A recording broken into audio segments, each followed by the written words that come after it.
విష్ణు రూపాయ నమ శివాయ.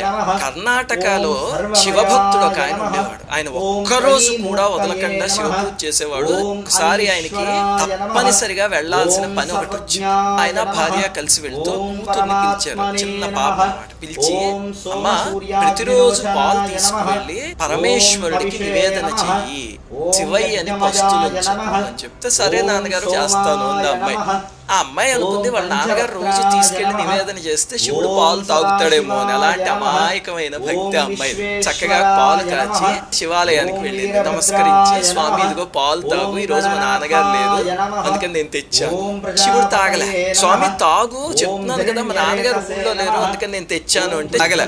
ఆ అమ్మాయికి ఏడుపు వచ్చేసి, ఏమిటి స్వామి నేను ఏమన్నా లోపం చేశానా? కాచి తెచ్చాను కదా సరిగ్గాను, ఏంటి మాడిపోయా పాలు, లేకపోతే పాలు బాగోలేవా, పంచదార ఎక్కువ కలిపానా తక్కువ కలిపానా, ఇంకేమన్నా చెయ్యాలో చెప్పు.